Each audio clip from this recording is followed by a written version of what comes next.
എന്താ മമ്മി വിഷം അടിച്ചോണ്ടിരിക്കുന്നേ? അല്ല വിഷമിച്ചിരിക്കുന്നത് എന്നാണ്? എന്നെ പറയാനുണ്ടോ കൊച്ചെ? അടുത്ത ഞായറാഴ്ച എൻ്റെ അനിയത്തിയുടെ മോൻ്റെ കല്യാണം, അത് വിളിച്ചിട്ടുണ്ട് നമ്മളെ. എൻ്റെ കൊച്ചിൻ്റെ കല്യാണത്തിന് അവൾ 5000 രൂപ കൊണ്ടെത്തണം. അവളുടെ മോൻ്റെ കല്യാണത്തിന് ഒരു 10000 രൂപ നമ്മൾ കൊടുക്കണ്ടേ? ഈ പൈസ എങ്ങനെ ഉണ്ടാവുന്നത് ഞാനിങ്ങനെ ടെൻഷൻ അടിച്ചിരിക്കുക. അത്രേ ഉള്ളൂ? 10,000 റൈസും കൊടുത്താൽ പോരെ? നീ ഇവിടെ ഇങ്ങനെ ബാബു വന്ന് വെട്ടി വിഴുങ്ങുന്ന പോലെ ഒന്നും അല്ല. ഈ റൈസ് ഉണ്ടാക്കുന്ന ശകലം പാടാ. ഈ പൈസ എങ്ങനെ ഉണ്ടാവുന്ന ആലോചിച്ച് ഞാൻ ഇങ്ങനെ ടെൻഷൻ അടിച്ചോണ്ടിരിക്കുക.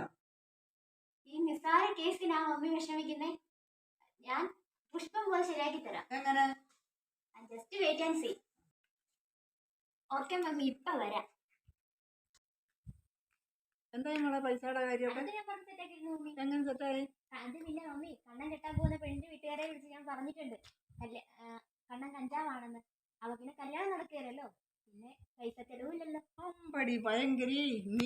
എന്റെ ചെറു പ്രായത്തിൽ ഞാൻ എത്ര കല്യാണങ്ങൾ മുടക്കിയിട്ടുണ്ടെന്ന് അറിയാമോ? ഇപ്പോഴല്ലേ ഈ ഓൺലൈനും ചാറ്റിങ്ങും ചീറ്റിങ്ങും ഒക്കെ വന്നേ.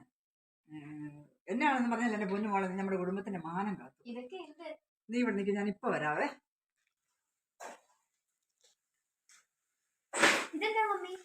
ഇത് ഈ മാസം നമ്മളെ വിളിച്ചിരിക്കുന്ന കല്യാണത്തിന്റെയും പാല് കാച്ചലിന്റെയും കാർഡുകളാ. ഇതെല്ലാം നമുക്ക് വേണ്ടപ്പെട്ടവരാ.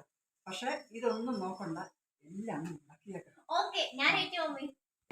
ഈ ചെറുക്കൻ ശരിയല്ല, പെണ്ണ് ശരിയല്ല എന്നൊക്കെ പറഞ്ഞ് നമുക്ക് കല്യാണം നടക്കാൻ പറ്റും. എനിക്കൊരു സംശയം, ഈ പാല് കാച്ചൽ നമ്മൾ എങ്ങനെ നടക്കും? അത് പിന്നെ മമ്മി, കോൺട്രാക്ടർ ശരിയല്ലെന്ന് പറയാം. അതുപോലെ തന്നെ കോൺട്രാക്ടർ പണിത കെട്ടിടങ്ങളിലൊന്നും ഒരു ഉറപ്പും ഇല്ലെന്നേ. ശരിയല്ലേ? ആ മിടുക്കി.